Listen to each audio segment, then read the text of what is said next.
귀한 찬양까지 감사합니다. 네. 오늘은 한 학기 경건 훈련을 마무리하면서 수료에 대한 감사 예배를 함께 드리게 됩니다.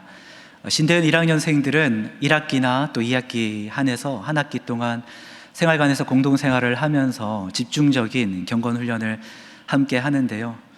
그 하는 것을 한번 돌이켜보면 다 기억이 나시죠? 새벽 기도로 하루를 시작하고 화요일과 목요일 날에는 청소 봉사활동으로 섬기고 또 화요일 저녁에는 전체가 함께 모여서 경건훈련의 방향성을 다시 한번 생각하고 배우는 시간을 가지고 또 그 외의 날에는 방별로 경건 모임을 계속해 왔습니다. 그리고 한 학기 한 번은 2박 3일 동안 주말 경건 훈련을 하게 되죠. 이렇게 집중적인 형태의 경건 훈련입니다. 그동안 모두 수고하셨고 또 수료를 축하드리고 싶습니다. 오늘은 이제 감사의 마음이 두 가지가 교차하죠. 하나는 경건훈련을 할 수 있었음에 대한 감사, 또 그리고 한편에서는 경건훈련이 마무리되어 감에 대한 감사가 교차하는 또 미묘한 감사의 상황이기도 합니다. 다음 주까지 우리가 훈련이 이어지긴 하지만 그래도 많이 수고하셨고 다시금 축하드립니다. 오늘 말씀은 제가 경험했던 한 가지 이야기로 시작하려고 합니다. 제가 유학했던 곳에서는 특별한 한 주나 두 주의 기간을 정해서 레스토랑 위크라는 것을 진행하는 일들이 있었습니다. 평소에는 갈 수 없는 괜찮은 좋은 식당에서 그 기간을 한정해서 음식을 아주 싸게 파는 그런 특별한 시간이 있었습니다. 그래서 저는 그 소식을 듣고 또 추천을 듣고 또 용기를 내어서 한번 예약을 하고 그곳에 가봤던 기억이 있습니다. 제가 갔던 식당은 한 건물의 높은 층에 위치하고 있었는데요. 저도 그런 곳이 있다는 것을 이제 처음으로 알고 경험하기도 했습니다. 그날 가서 식사를 하고 있는 동안에 제가 특별하게 기억이 나는 한 장면을 보았는데요. 그 식당에 왔던 한 아버지와 아들의 모습이기 때문이었습니다. 아들은 멋진 양복을 입고 정장을 입고 있었지만 그의 건강 상태는 매우 좋지 않아 보였습니다. 스티븐 호킹 박사처럼 심각한 루게릭병에 걸려있는 상태로 휠체어에 앉아 있었기 때문입니다. 그와 함께하고 있었던 아버지는 계속해서 앉았다 일어났다를 반복하면서 그 자녀에게 계속해서 음식을 떠먹여주고 계셨죠. 사실 함께 음식을 먹는다기보다는 그냥 계속해서 그 자녀가 풍경을 즐기고 또 음식을 먹을 수 있도록 돕는 일에만 매진하고 있었던 것을 확인할 수 있었습니다. 그러나 그럼에도 불구하고 그 아버지의 얼굴에서는 부끄럽다든지 불편하다든지 힘들다든지 하는 기색이 전혀 하나도 보이지 않았습니다. 많은 시간이 지났습니다. 벌써 10여 년 전 일일 수도 있는데 제가 그곳에서 먹었던 음식이나 풍경이나 메뉴가 무엇인지는 기억도 나지 않습니다. 하지만 지금까지 기억나는 것은 그 아버지와 아들의 모습이었습니다. 그 모습을 보면서 저는 너무나 자연스럽게 마음속으로 기도하게 되었는데요. 하나님께서 가능하기만 하시다면 그 아버지의 건강을 지키셔서 보다 더 긴 시간 오래오래 그 자녀 곁에서 함께 머물 수 있기를 기도하는 마음이 저절로 제 마음속에 일어나는 것을 보게 됐습니다. 그 사랑으로 하지만 위태위태해 보이는 그 가정에 주님의 사랑이 함께 해주셔서 그 사랑의 이야기가 더욱더 조금 더 길게 지속되면 좋겠다라는 마음으로 기도하게 되었던 것이죠. 오늘의 말씀은 스로보닉의 여인의 믿음이라는 제목을 가지고 있습니다. 당시 유대 메시아 사상에서 보면 그 여인은 메시아와 또 그 소식과 구속 사역에 있어서 외부인에 해당하는 이방인이었습니다. 1차적인 복음 전파의 대상에서 제외되었던 인물처럼 여겨졌던 사람들이었죠. 그런데 오늘 말씀에서 그녀는 주인공이 됩니다. 왜냐하면 예수님께서 그녀가 살고 있었던 두로 지역으로 가셨기 때문입니다. 24절의 말씀인데요. 함께 읽어보겠습니다. 예수께서 일어나사 거기를 떠나 두로 지방으로 가서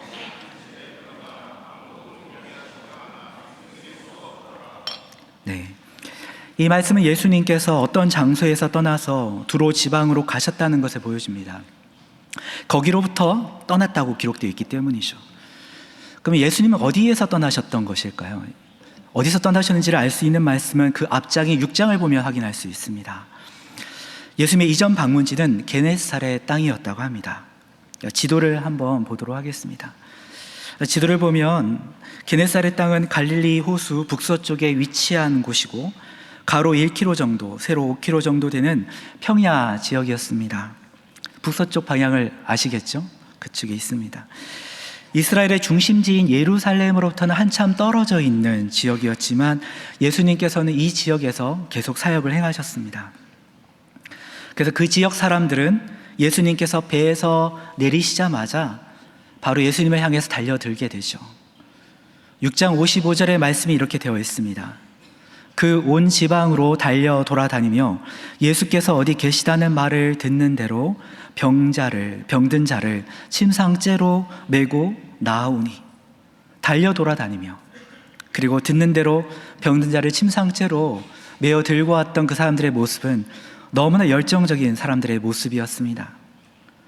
마치 의료시설이 전혀 없는 곳에 어떠한 뛰어난 의사가 오자 사람들이 찾아오는 것과 같았습니다. 그들은 예수님께서 손을 대기만 해도 나을 것이라는 기대감을 가지고 그 벗을 병든 자를 침상째로 메어 들고 찾아왔죠. 그리고 간구했습니다. 그리고 연달아서 그곳에는 기적, 치유의 기적들이 일어나게 됐습니다. 축제와 같은 곳이고 천국과 같은 곳이 되었겠죠. 그런데 왜 예수님께서는 그곳에서 떠나서 더 먼 곳인 두로 지역으로 가셨을까요? 그것은 7장 전반부에 일어났던 사건들을 보시면 확인할 수 있습니다. 바로 게네사렛 지역으로 찾아왔던 어떤 사람들 때문이었습니다. 그들은 예루살렘에서 찾아온 사람들이었는데요, 바로 바리새인들과 서기관들이었습니다.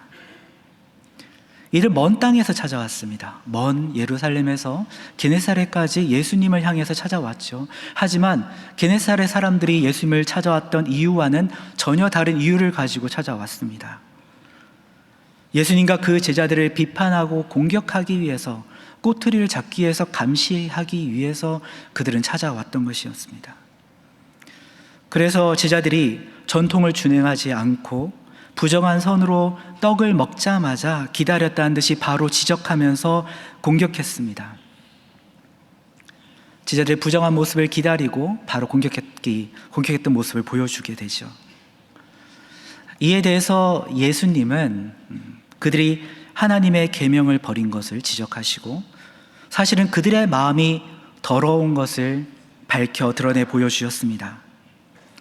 사실 그들 마음 안에는, 그들은 예루살렘에 살고 있었지만, 율법의 본산에서 살고 있었지만 그들의 본 마음은 악한 것들이 가득하여 있었습니다.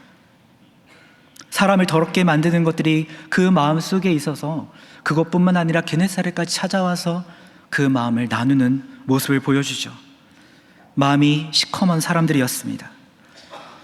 그래서 예수님은 예루살렘에서 찾아온 그들을 떠나서 도리어 먼 곳인 예루살렘과 다른 반대 방향인 두로 지방으로 이동하셨습니다. 지도를 보면요, 언약 백성 유대인들의 중심지인 예루살렘에서 더 멀리 떠나서 아예 이방 지역인 두로로 나아가셨습니다. 지도에 지명이 많아서 친절하지 않은 자료이지만 여러분들이 믿고 두로가 더 북쪽에 있는 해안가에 있는 도시라는 것과 또 호수 옆에 있는 게네사렛, 그 아래에 있는 예루살렘의 모습을 확인할 수 있을 것입니다. 예수님은 더 떠나서 두로 지방으로, 게네사렛에서 더 먼 곳으로, 이방인의 땅으로 가셨습니다. 생각해보면 예수님은 바쁜 치유 사역과 또 쓸데없는 논쟁에 조금은 지치셔서 조용한 외지로 가신 것처럼 보이기도 합니다. 우리와 같은 인성을 가지신 인간적인 예수님의 면모를 볼 수 있는 부분이라고도 생각이 됩니다. 예수님은 마음이 더러운 예루살렘의 영향력에서 더 멀리 이동하십니다. 두로 땅, 이방의 땅으로 가셔서 쉬시려고 하십니다.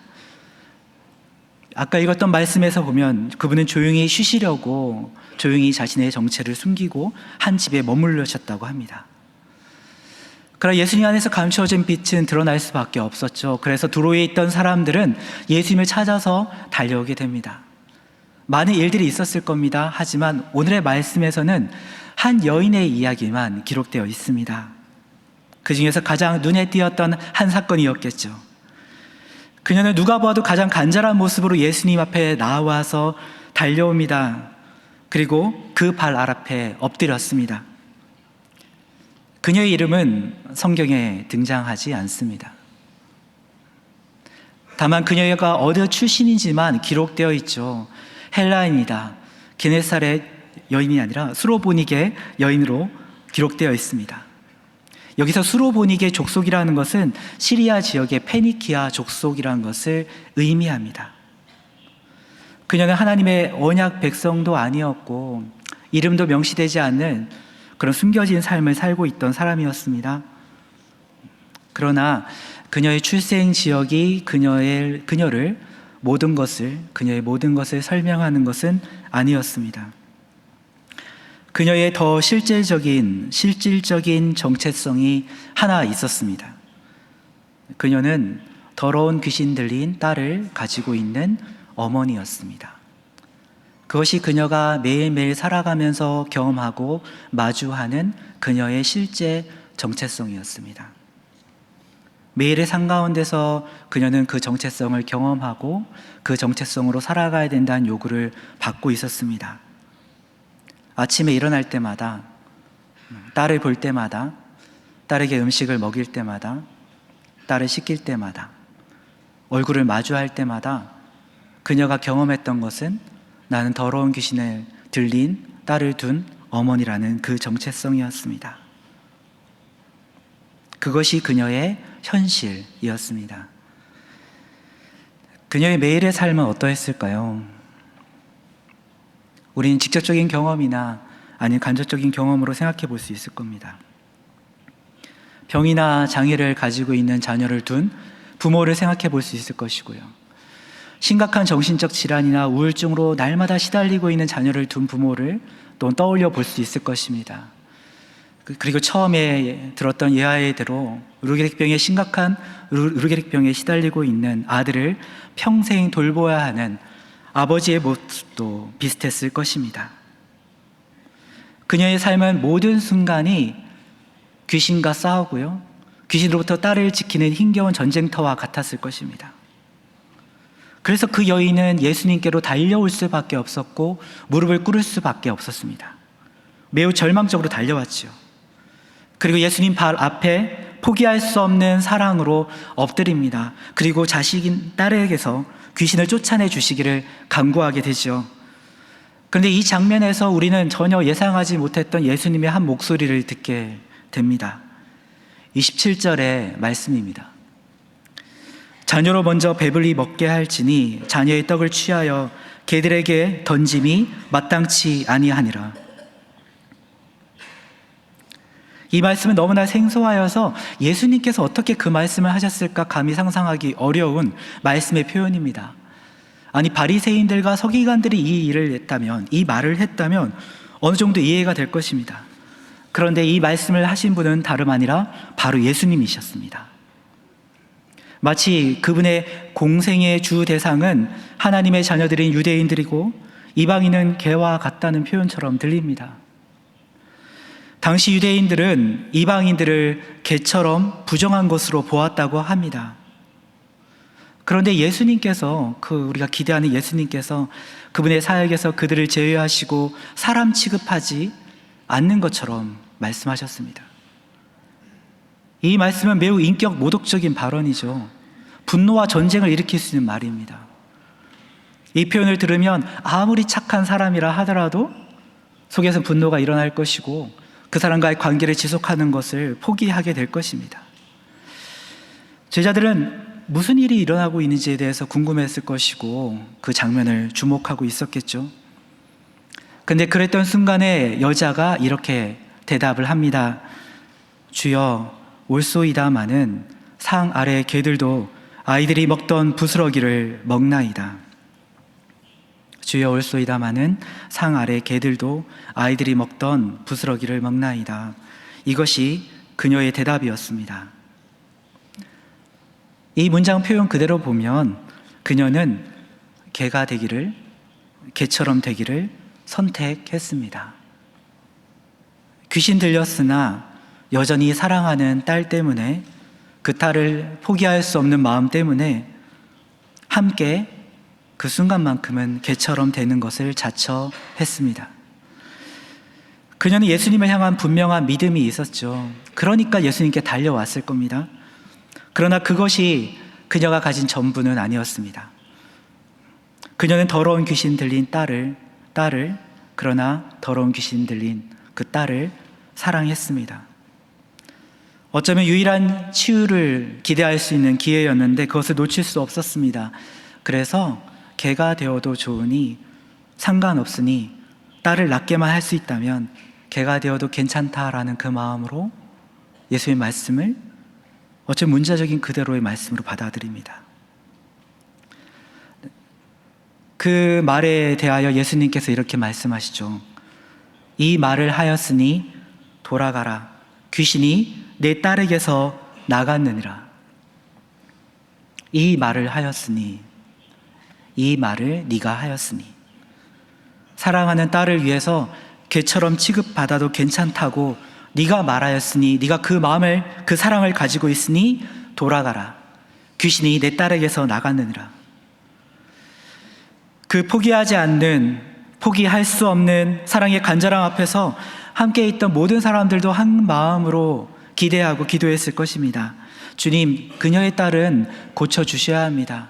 그녀가 헬라인이든 수로보니게 족속의 여인이든 그녀의 딸은 그녀의 믿음과 사랑을 보아서라도 고쳐주셔야 합니다. 그렇게 그 일을 위해서 오신 분이 아니십니까? 제자들 함께 그렇게 기도했을 것입니다. 그리고 그 주위의 사람들 뿐만 아니라 예수님께서도 하늘 아버지께 이렇게 기도했을 것입니다. 아버지 하나님, 그녀의 딸은 고쳐주셔야만 합니다. 그것이 주님이 원하시는 마음, 그녀의 사랑의 마음에 응답하여 표현하신 말씀이었을 것입니다.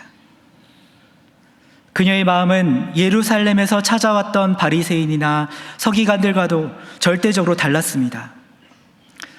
그들은 유대인의 중심지 예루살렘에서 찾아왔습니다. 그러나 그들의 마음은 더러운 것들로 가득 차 있었죠. 그런데 예루살렘에서 멀리 떨어진 두로 지역에 전혀 다른, 그 이방인의 땅에 기대할 수 없는 곳에 전혀 다른 마음이 있었습니다. 이방인 안에 하나님의 사랑을 요청하는, 초대하는 사랑이 있었습니다.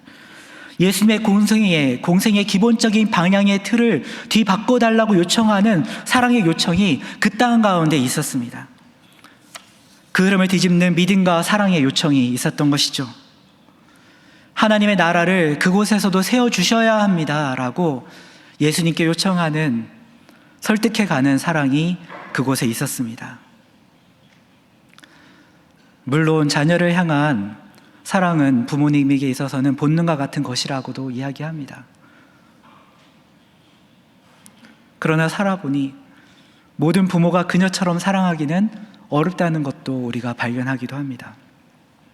많은 이야기들 속에서 조건적으로 자녀를 사랑하거나 끊임없이 어려움을 주는 자녀와의 관계는 단절을 선택하는 부모들도 있습니다.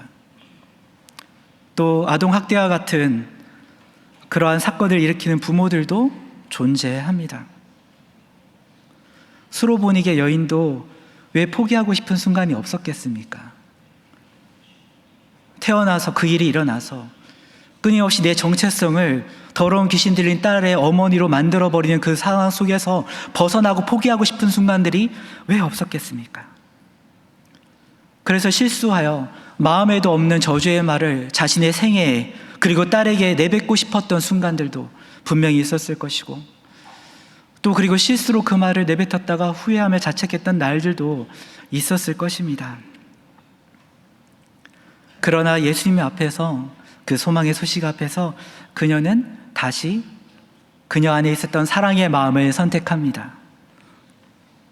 그리고 함께 낮아지기를 선택합니다. 그래서 예수님은 그곳으로 가셨습니다. 그 사랑의 요청이 있는 곳으로 가셔서 마땅히 주님께서 하시기 원하시고 하셔야 될 일을 하셨습니다. 예수님은 말씀하셨습니다. 이 말을 하였으니, 네가 이 말을 하였으니, 네가 그 자녀와 함께 개가 되더라도 낮아지기를 선택하였으니 이제 돌아가라. 귀신이 내 딸에게서 나갔느니라. 포기할 수 없는 사랑은 없던 길을 만듭니다. 포기하지 않는 사랑은, 포기할 수 없는 사랑은 길을 만듭니다. 그래서 이방인의 땅, 기대할 수 없었던 그 땅에, 두로에 하나님의 은혜가 임하게 되고 그곳에 하나님의 나라가 다시 회복되는, 세워지는 일들이 일어나게 됩니다. 그런데 오늘 이 이야기에서 저는 더 큰 주인공은 사실 그녀가 아니라 예수님이라고 생각합니다. 사실 포기할 수 없는 사랑으로 길을 만드신 분은 예수님이셨습니다. 우리 예수님은 동일한 사랑 때문에 이 땅에 찾아오셨습니다.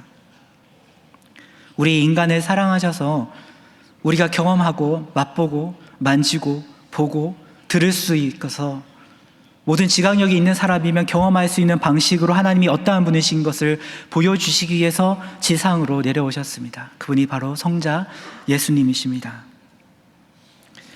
예수님의 성육신은 하나님께서 인간을 사랑하셔서 어떤 일까지 하실 수 있는지를 보여주신 사건입니다. 케노시스, 낮아지는 마음과 고백의 주인공은 사실 예수님이십니다. 하나님께서 인간이 되신 것은 인간이 개가 되는 것보다 훨씬 더 낮아지는 일입니다. 아예 차원이 다른 일이죠. 우리가 개가 되라는 요청을 받아들일 수 없는 그 마음을 떠올려 보면 하나님께서 인간이 되셨다는 사실은 말도 안 되는 일입니다. 말이 안 되는 일입니다. 그래서 신비입니다. 그런데 우리가 다시 보기를 원하는 마음은 여전히 있습니다. 그 신비를 우리는 경험했고, 그 사랑을 경험했고, 그 사랑이 내 안에서 더 이루어지고 세상 가운데 더 이루어지기를 소망하는 마음으로 우리가 이곳에 함께 있습니다. 함께 개와 같은 위치가 되어서라도 누군가의 회복과 구원을 소망하는 마음, 우리는 그 여인의 마음보다 더한 사랑을, 그보다 더한 사랑을, 말도 안 되는 사랑을 예수님 안에서 발견합니다. 두로의 사건 이후에 예수님은 어떻게 하셨을까요? 예수님은 다시 움직여 가십니다. 지리적인 예루살렘, 전통의 본산인 예루살렘이 아니라 이방인의 땅 두로에서 사랑으로 낮아지는 마음을 발견하셨고, 그리고 그곳에서 예수님은 쉼을 마무리하십니다. 리트릿, 그 쉼을 멈추십니다. 그리고 다시 사역, 그분이 본래 하셨던 사랑의 일을 재개하십니다. 시작하십니다. 다시 갈릴리 땅으로 이동하십니다. 뒤에 읽어보면 그렇게 기록됩니다. 여전히 긍정적인 것과 부정적인 상황이 맞물리고 긍정적인 것과 부정적인 마음이 부딪히고 충돌하는 그런 사람들이 뒤섞여 있는 곳으로 찾아가셨습니다. 그리고 다시 사랑의 일을 할 수 있도록 그들을 회복시키시고 격려하시고 온전한 것을 추구할 수 있도록 그 근원이 되어 주셨습니다. 그래 거기서 멈추지 않으십니다. 더 나아가십니다. 어디로 가실까요? 온갖 더러운 것이 날뛰고 마음을 주장하는 악한 것들이 가득한 그런 마음들이 더 많은 곳으로 가십니다. 바로 예루살렘의 사람들에게로 가십니다. 그래서 마가복음 7장에 나오는 모든 악덕의 목록과 죄악상들, 악한 생각들로 뒤덮인 영혼들에게로 더욱더 가까이 가십니다. 용기를 내시고 힘을 내시고 방향을 정하셔서 가십니다. 왜냐하면 거기에 그 악한 힘들을 보셨기 때문입니다. 그리고 그 악한 마음들을, 영들을 십자가에서 정면으로 받아내시고 파괴하며 마침내 영혼을 구원하시기 위해서 예루살렘으로 올라가셨습니다. 그리고 십자가에서 사랑으로 온전히 승리하셨습니다. 그리고 그 길을 우리에게 주셨습니다. 우리 안에도 회복해야 될 마음들은 여전히 존재합니다. 사역의 현장에서 때론 지치기도 하고 수많은 과제와 학업들의 요구 속에서 우리는 또 교회 안에서 기대하지 않았던 악한 마음들을 경험할 때 실망하기도 하고 지치기도 하고 또 회의감에 빠져들기도 합니다. 그러나 여전히 우리 주님께서는 그 마음으로 우리를 인도하십니다. 그분께서 찾으시는 사랑의 마음이 있습니다. 두로에서 발견하셨던 그 사랑의 마음을 주님께서는 지금도 기대하시고 원하시고 초대하십니다. 영혼을 사랑하여서 함께 낮아지더라도 그 대상을 포기하지 않는 사랑, 그 마음을 통해 하나님의 하늘에서 내리는 사랑은 그 자리에서 다시 임하며 회복될 것입니다. 그 땅이 어디든 하나님의 사랑은 더 위대했으니 악한 마음들을 이기고자 십자가에 오르셨던 그 사랑의 증거는 우리에게 여전히 확실하니 함께 낮아지는 우리 삶의 자리에 하나님께서 함께 하셔서 내가 너에게 지금도 함께 보여주기 원하는 사랑이 이것이다라는 그 증거들을 우리에게 보여주시고 또 보여주실 것입니다. 그것이 그분의 본성이기 때문입니다. 그래서 예루살렘이든 두로이든 대한민국 땅이든 그 어느 곳이든 영적인 지형을 하나님의 사랑으로 다시금 뒤바꿔 주실 것입니다. 저는 그 믿음과 사랑의 마음이 그 마음의 근원이신 주님의 뜻이 경건훈련학기를 마무리하시는 한 분 한 분에게 또 장신대 공동체 모든 분들께 더 크고 온전하게 이루어지기를 소망합니다. 그 마음을 통해 그 어디에서나 다시 사랑의 일을 하시며 하나님의 나라를 세워주실 주님을 기대합니다. 우리 주님은 그렇게 하실 것입니다. 우리 주님께서 우리 마음을 주장하여 주시며 지켜주실 것입니다. 아멘. 함께 기도하겠습니다. 사랑과 자비의 하나님, 우리에게는 많은 것들이 있습니다. 많은 좋은 것들이 있습니다. 그러나 우리 마음의 악한 생각들은 그 좋은 것들까지도 잘못 이용하게 만들고 세상과 주변 사람들을 더럽히기도 합니다. 주님, 다시 우리 마음 안에 주님의 마음을 일깨워 주옵소서. 영혼을 사랑하며 품으며 함께 낮아지는 마음을 가지게 하옵소서. 그리고 그 마음을 통해 일하시는 주님의 구원의 일을 다시 보게 하옵소서. 주님의 뜻이 이곳에서도 다시 새롭게 이뤄지는 역사를 보게 하옵소서. 사랑으로 낮아지신 예수님의 이름으로 기도합니다. 아멘.